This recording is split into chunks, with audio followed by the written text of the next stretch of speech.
I had a few videos go viral early this year, and that led to 12,000 people taking the quiz, 10,000 actually giving their email address, which was insane in a matter of like 2 weeks.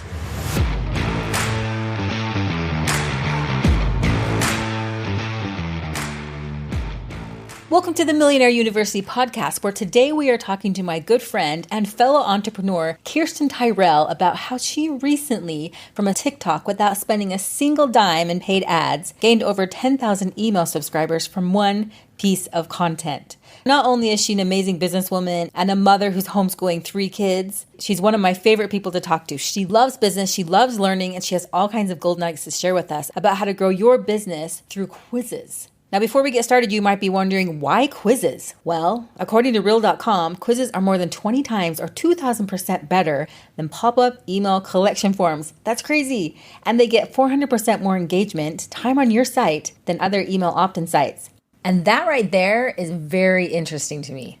And if you want a more in-depth breakdown of all the things we talk about in today's podcast, go to millionaireuniversity.com/blog and check out our latest blog post where we share more of the tips and resources that Kirsten used to grow her business through quiz marketing. So let's get to it. When I met you and Justin, I had lived life up to that point. I'd always been entrepreneurial. I hadn't really realized I was an entrepreneur. I think I've told you before, I thought entrepreneurs are just people who couldn't hold down jobs, creative, crazy people. Slightly true. I just really grew up in kind of this bubble of reality, and I'm still coming out of that bubble. But when I met you guys, my husband was working in nonprofit. We were just kind of on that trajectory of it'll probably be 10 years before making, maybe multiple 6 figures, and we'll just do the thing and be on the journey. And living in Southern California, there's a lot of affluence. We were in the same congregation with you guys, and you hired me to take your podcast photos for your first podcast together. I had been Googling corporate couple headshots. And you guys are jumping up and down, and you're wearing jeans. And I'm like, who are these people? I knew of you, but we didn't know each other well. This is weird. I had never listened to a podcast. Remember back in the day, you'd have to pay 99 cents per song to download. And I thought podcasts were the same way. So I had no idea. And obviously I was invested because I took the photo and I wanted to see my work in action. And I started binging your guys' podcast. And my whole world opened up. That was a huge just opening of that bubble. And it changed our lives forever because Ben and I had both been looking at, Ben's my husband, and we'd both been exploring how are people doing this. The internet was still relatively new in terms of how to make money online. So the first thing we researched was how to sell stuff, and we started selling things on Amazon. And at the same time we started that, I remember going out for frozen yogurt and you telling me, Yep. Okay, you need an email list. And I was like, what's an email list? Why is that my first priority? I thought it would be so much more glamorous. And now, ironically, that's the thing I specialize in, and I come back to that a lot. That just set things in motion, and we never really looked back, and it's been a roller coaster. There's over 110 books in my Audible. I couldn't get enough information, and I also put it into action and learned a lot. My goal was to make $1 million in a year, and I didn't do it in a year, but I did it in under 3, which was crazy. Now looking back, thinking I had zero experience. I was completely starting from scratch. I knew how to work hard. I was taught that growing up. I have a dad and mom both who just work really, really hard in the things that they do. So it was just the learning curve, and it was ignorance is bliss in many ways because I didn't know what I didn't know. So I just forged ahead, and I was like, it's probably going to be really easy to make. Justin and Tara have done it. No problem. Yeah. They have 3 kids. So that kind of brings me full circle. Those parallels of saying, wait a minute, they have 3 kids. We have the same faith. There's so many similarities. If they can do it, then that really kind of means I could do it. I've made most of my money from online sales in one form or another, and I love it. I love the potential that women have to build side hustles that they can eventually scale if they want to have big businesses. But for so many women, it's like me, right? They just want something they can use creativity for. They can challenge themselves and have bigger goals because raising kids is such a long game, and you need quick wins to keep you sane. I love that.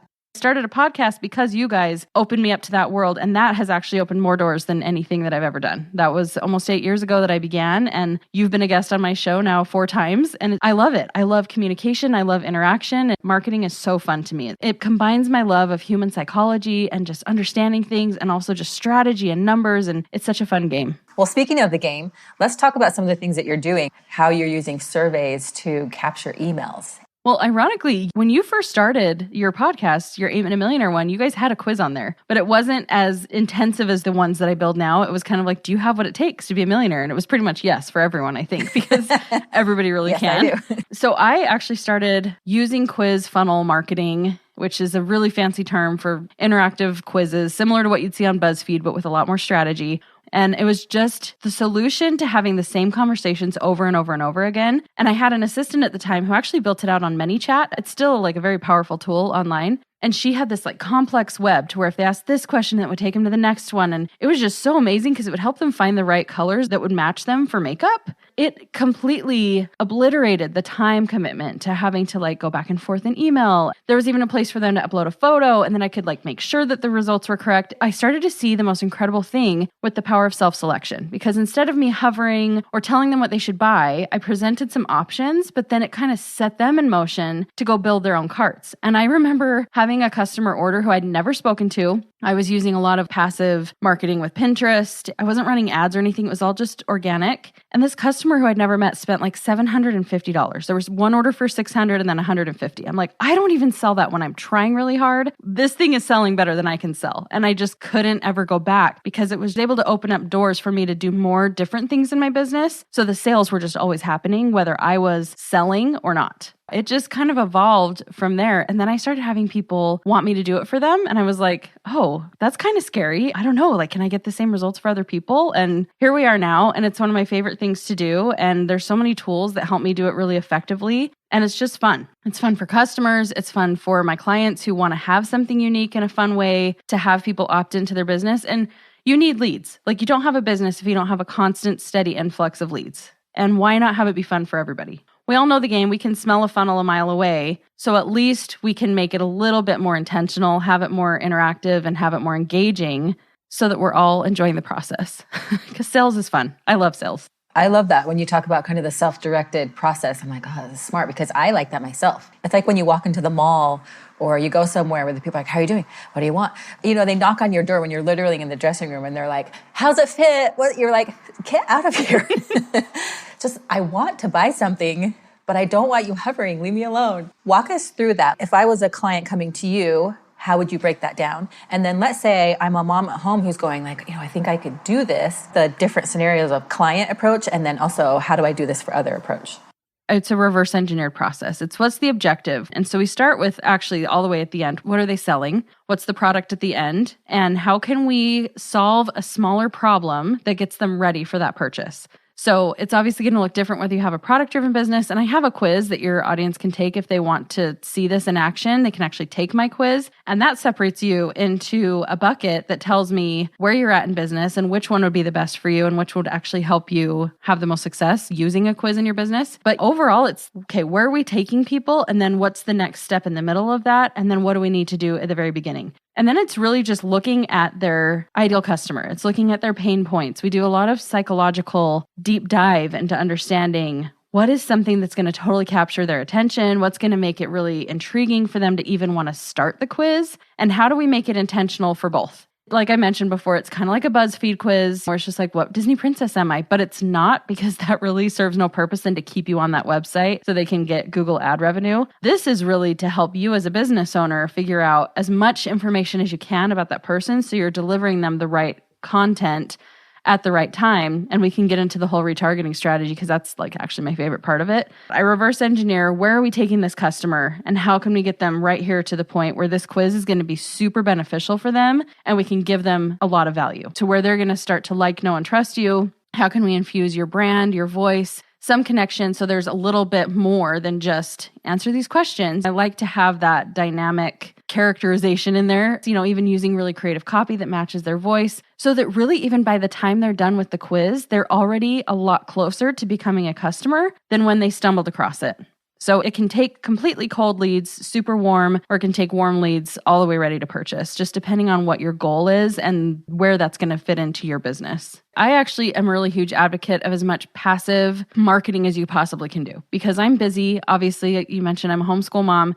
I'm really good at content and I love content, but I only have so much capacity. So between working with my clients and actually selling and fulfilling when I have clientele, and I obviously have some passive digital products too, I don't have a ton of time to do a lot of social media content. So I've been using Pinterest for years. I hired somebody to do it for me and I've totally learned it now. And I'm going to be bringing people on to manage that for me again, because it's such an untapped place where you're meeting people with exactly what they're looking for. And so if you're getting a lot of good stuff, it lives longer than just a social media post. So I actually believe in that more so than just all social media. It's more of a search engine and then driving traffic to that quiz. But I do use social media too. I mean, I use TikTok. I've explored it because it's got such viral potential. I had a few videos go viral early this year when I was actually really intentionally using it. And that led to 10,000, actually like 12,000 people taking the quiz, 10,000 actually giving their email address, which was insane in a matter of like 2 weeks.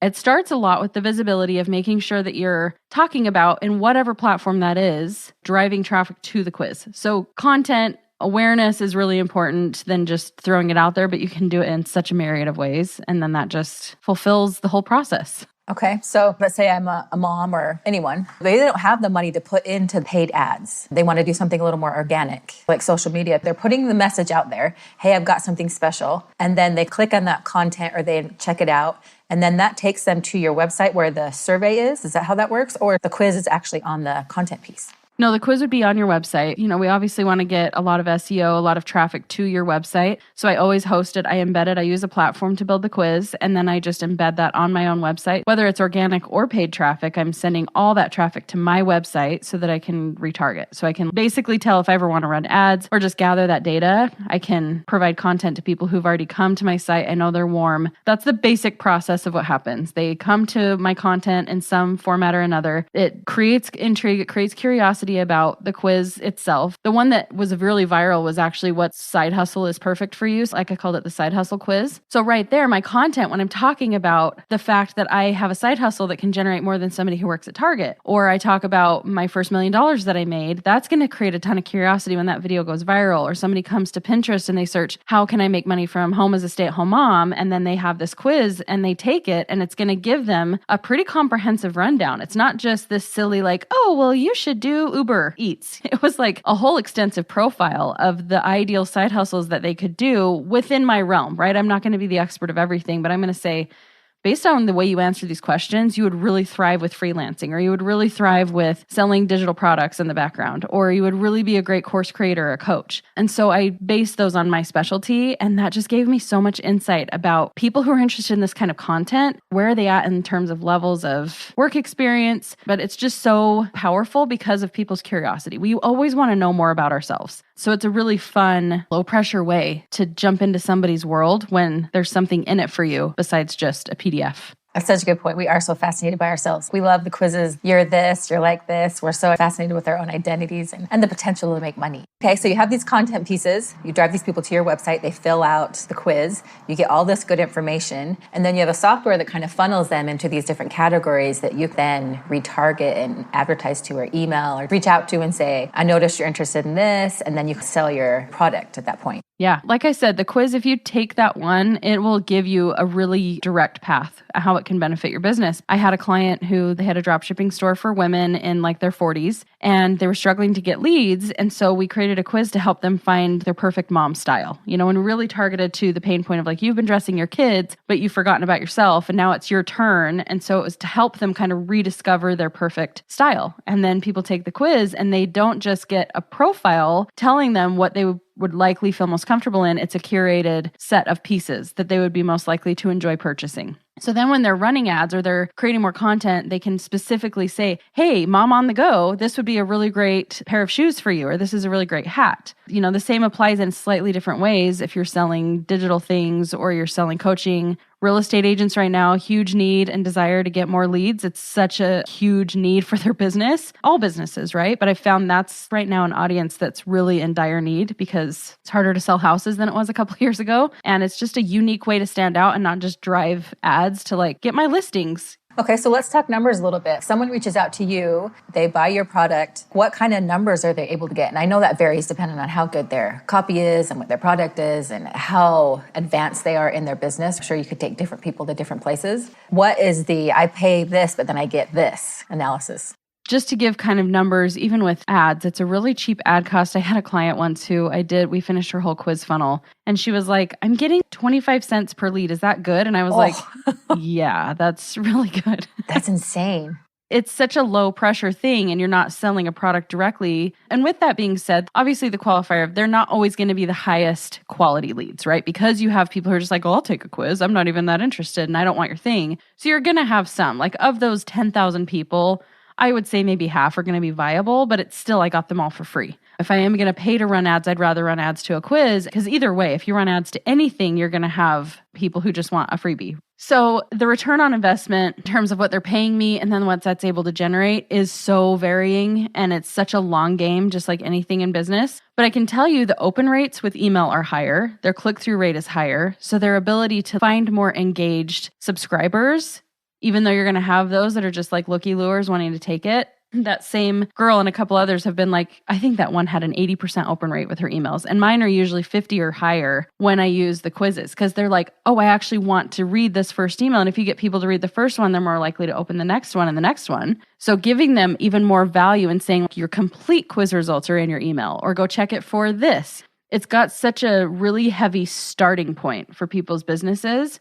I don't actually have a lot of clients where I've tracked the ROI to know in terms of sales, but I have had some clients who, like one in particular is a health coach. She takes her quiz with her when she's on podcasts because it's such a fun way for the people easily to just go take the quiz and get on her list. And it's been much more powerful for her to get people right into her funnel compared to other things that she was doing. Because, webinar leads are expensive. So at least to have that point in front of it and then lead into maybe the more high touch opportunities to convert people into customers. So that was kind of like an all over the place answer, but it's not actually something that I've tracked heavily with my clients. They're just so excited. A lot of them come to me because they're like, I want to be different. I want to be unique. I want something that nobody else is doing.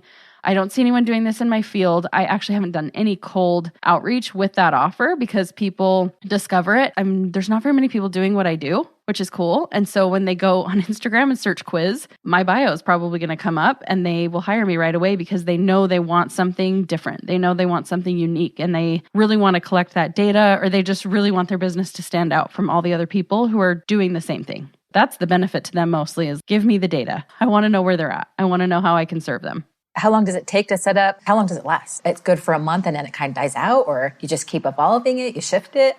You could evolve it and shift it. And I think that just depends on your business as a whole, like how often you're going to change your offers. Once you have one, you can easily add more, but I would stick to the same one for a while and it will only really fatigue as your offer fatigues. So if you're done with that, if you're not selling that anymore, but even if your offer changes a little bit, so maybe you were offering coaching, but now you have a course, you can make some tiny tweaks and that quiz will still work just fine. Basically, they last a while.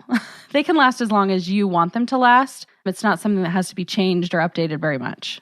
So it's essentially how much are you getting your leads for? And if it's organic, that can be free, it'd be more time consuming. Or if you're doing a paid ad, let's say you spend $350 to get someone on your website, and then you get 100 people on your website, and then a small percentage of that buy your product. And if that product is higher than what you spend on Facebook, then you have an insane funnel that you put $1 in, you get $2 out, and then you can just run that as long as it will go. And then if things start to fatigue, you can kind of change that quiz up, maybe try a different one or try a different product. That's really incredible. Or even just change the creative on your ads. I've seen people use the same quiz for years. Because if your brand stays the same, like the only reason I would even see the need, and I'm ridiculous and I create quizzes for every idea that I have with every single product that I've ever sold. But if you're somebody who's a little bit more disciplined and you stick to the same thing, like for you guys, for example, you're going to be doing Millionaire University for the next 10 years. If you have a quiz that helps people and gives clarity, the only reason I would see the need to change that is maybe just for fun. Maybe because you feel like, okay, we've had thousands of people take this, let's introduce something, or maybe even let's introduce something that's a little bit further down the line. Now our students, our audience has progressed, so let's help them get even more clarity. Let's now figure out a new way that we can dive in and ask questions that are not maybe as general when we were figuring out who our audience was. Let's figure out a little bit more detailed analysis and to help us make sure that we're providing the right content, the right value. The quiz itself really only needs to change as soon as your business is ready to evolve. But you can change so many things on the front end, your content. Like I said, Pinterest is something, it's not like Instagram or TikTok where you're only as good as your last video and you have like maybe a day or two. You're talking like months or years.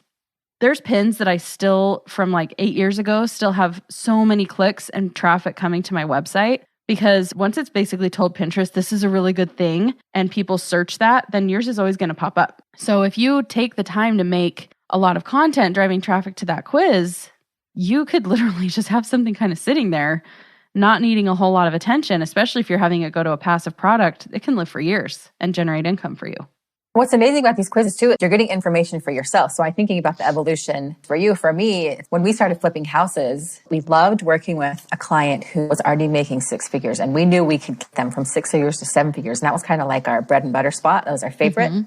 And so it's cool with these quizzes is you can kind of evolve as your client evolves and your demographic evolves and your avatar evolves. You can take these quizzes and get a bunch of information that almost helps you find your niche within your niche, and then also get them what they want. And it kind of sets up this relationship of, hey, we're friends. I've got something for you. You got something for me. We're helping each other out, not bugging each other and just, jamming things down your throat. So I love that. So let's pop over just for a minute. You're homeschooling 3 kids. I'm always like, amazing, because I'm homeschooling my kids right now, but it's like an online homeschool. I'm the helper, but I'm not necessarily fully in charge of their education. And at the beginning of this interview, you talked about this bubble that you kind of had to pull yourself out of. For men and women out there who are going, I want to do something like this full time, or maybe I want to do this on the side just to bring in some extra cash flow for my family. Let's say someone's going, I'm pretty busy with my kids, but I would love an extra couple $100 or 500, 1,000, or maybe some of the biggest numbers. For you in that transition, what are some of the tips that you have for pulling yourself out of a bubble and saying, yeah, you can spend some time doing this? It doesn't have to be all consuming, but it really can give you some freedom. What are some of your tips on that? I will say something that everybody needs to know, whatever it is that you're starting, that I think is so easy to lose sight of or not grasp. And I'll tie this into a comparison with even parenting, is everything really is a season. And I think we have this tendency as we start and we're like, oh my gosh, this is so hard. This is so challenging. This takes forever, right? Like the first time you make a TikTok video, the first time you create a Canva post, it takes forever. And your mind tells you, this isn't going to work. I don't have time to do this. I can't spend 2 hours making a 15-second video. That's not sustainable. But, momentum happens and you become more skilled at that. And it starts to become kind of an unconscious habit and this ability and skill. And so something that we need to remember is you do have to put in more effort with your thoughts and your learning and just the time it requires to get it started. But if you can do that, and if you can do that patiently and be realistic, that compounds in such a huge way. When I first learned how to do quizzes, it would take me forever to do one. But then the more and more I did, it became such a process that I could do it really quickly. And now I use tools like ChatGPT to help me do it even faster, because then I'm not having to use all of my mental energy, but I know the system of how it works. And the thing I tie that into with raising kids is I remember being out to dinner. Maybe you were there. I don't know. It was when I lived in California. I was in the thick of it with 3 kids under 5. And somebody said something about them going to school. And I was like, oh my gosh, because I haven't always homeschooled. I was like, they're not always going to be home. Ironic, right? Now they are always home. I forgot that they were going to grow up. I know that sounds so bizarre, but I think you just get into the rut of this is life and it's always going to be this way. And I compare that to business because it's not always going to be that hard. It gets easier and it gets better and it gets more and more relaxed as you put in the time, those initial weeks, months, years even, to gain the skill set. Then that's where you give yourself the freedom to be able to completely make it a side hustle. I think you can't approach a side hustle thinking it's always going to be completely on the side, because then you're going to frustrate yourself and you feel like, I'm the only one who can't seem to figure this out. It does have to consume a lot of your thoughts for a little while. You have to be willing to be uncomfortable for a good period of time. But if you're willing to make it through that, and it changes depending on the thing you're going to do. I think one of the greatest disservices we have right now with the internet and with marketing and all these people talking about ways to make money is they do make it sound simple. It is simple. It's not easy. It's a lot of grit, a lot of determination, a lot of showing up when you're frustrated and you're like, this is not in my wheelhouse. I don't know what I'm doing. You need to understand that you're not weird. You're not dumb. You're not the only one who can't figure it out. If it takes you longer, you will figure it out. If you keep showing up, if you keep pushing through in those moments when your brain just wants to shut down and you let yourself figure it out, you're just building this whole bank of resources, of skills that are going to continue to build upon themselves. I couldn't have told you 8 years ago that when I started selling stuff on Amazon or I started doing makeup or whatever, that I would be doing this now using those skills. And I think you asked this earlier, I can do this in a matter of hours. I now have a business model that functions to where I can sell programs, teaching people how to do their own quizzes, or I can do a VIP day where somebody comes on and in a matter of like 4 or 5 hours, we have their entire quiz built out and everything's finished and it's ready to go. So I can make a few thousand or more dollars in a matter of hours because I took the time to gain the skill. And now I work that into like my life. It's much easier for me to do 1 quiz a month than to go have a job at Target, working 30 hours a week, 20 hours a week. I don't know if that answered your question, but those are just some of my thoughts. When people are out there looking for ways, just understand it's not going to be overnight, but eventually you get to a point where it can be really, really sustainable because you've gotten through the hurdle of the initial learning. I love that. And I totally agree. I mean, we talk about it all the time. Business is not linear. It's exponential. It's tricky because we did grow up with a very linear expectation of kindergarten, first grade, second grade, college, job. Let's say I'm at my job and I can't figure something out and it's just not working. It's like, well, I'm getting paid for an hour. But when you start your own business, you'll spend hours doing something and get stuck on some electronic annoying thing that's not working on some software program. And you're just like, no one's paying me right now. My kids are over here and you're feeling guilty about that. And your house is a mess and you're going, what a waste of time. And it's such a game. It is challenging, but it is simple. Like you say, like once you figure it out, you kind of look back and go, oh, duh, it's not that hard. The moment when you're working hard and you're not getting paid or result, it's kind of mind boggling. It is. You'll just start going, God, online stuff is the worst. Those Instagrammers, I hate them. And, or maybe I'm just an idiot. Like your brain will go all over the place. Oh yeah. And either you're broken, the internet's broken, the customers are broken, like everybody's broken.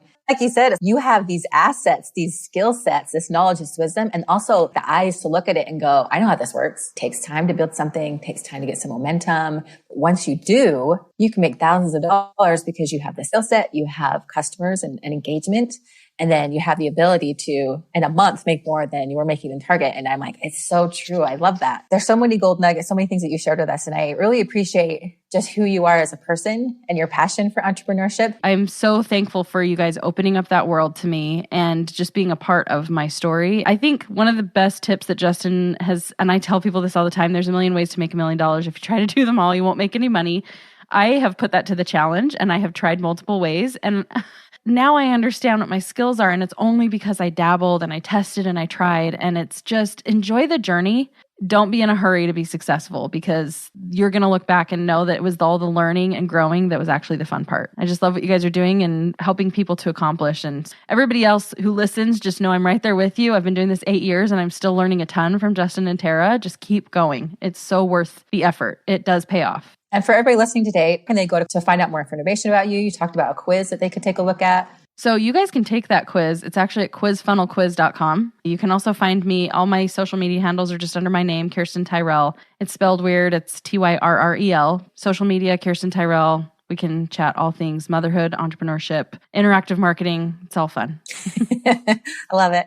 Okay, well, you're amazing. Thank you again. And thanks for all of you who joined us today. I hope this interview with Kirsten was super helpful for you. I know I took away a lot of gold nuggets and I can't wait to implement one of these quizzes into our website. I mean, talk about increasing engagement and getting more leads and taking better care of your customers. I know I'm interested. Now, if you were driving in your car, you're working out at the gym and you weren't able to take some good notes, don't worry. Just go to millionaireuniversity.com/blog. We have 16 different tips for creating killer marketing quizzes. And we also shared some of the software and different things that we recommend for getting these quizzes going in your business so you can start getting more and higher quality leads today. So cool.